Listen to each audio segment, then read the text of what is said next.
দর্শক আসসালামু আলাইকুম। আমি এখন এই মুহূর্তে দাঁড়িয়ে রয়েছি গতকালকে মাইলস্টোন স্কুলের যেই ভবনটিতে এবং যেই রুমটিতে বিমান আশ্রয় পড়েছিল সেই ভবনের ভিতরে। দর্শক আপনারা দেখতে পাচ্ছেন যে স্কুলের ব্যাগ, খাতা, কলম, যেই রুমটিতে এই এমন এক জায়গায় দাঁড়িয়ে রয়েছে, এখানে আসলে নিঃশ্বাস নেওয়া খুব দুরূহ, কারণ ফুয়েলের গন্ধ, চারপাশের অবস্থা এমন করুণ যে আসলে ভাষায় বর্ণনা করা আমার হয়তো ঠিক কতটুকু সম্ভব হবে বুঝতে পারছি না।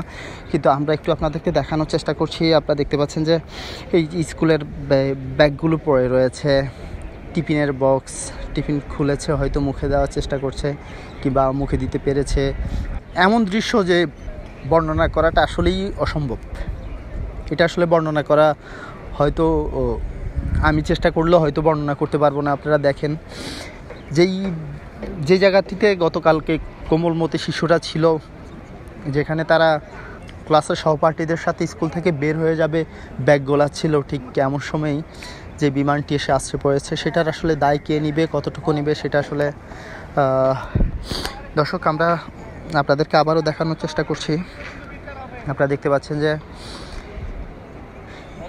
এমন একটি দৃশ্য যেখানে সব কিছু ভেঙে তছনছ হয়ে গেছিলো। এখানেই যেই শিশুরা ছিল তারা পড়ে গিয়েছিল, তাদের হাত পা বিচ্ছিন্ন হয়ে গিয়েছিল। দর্শক আসলে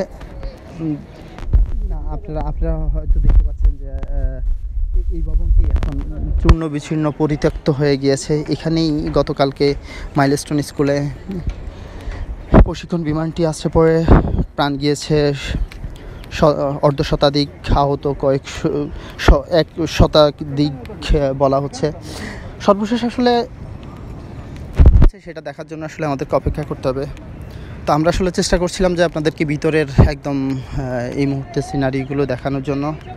বিএস বাংলাদেশের সাথে থাকার জন্য আপনাদেরকে ধন্যবাদ জানাচ্ছি।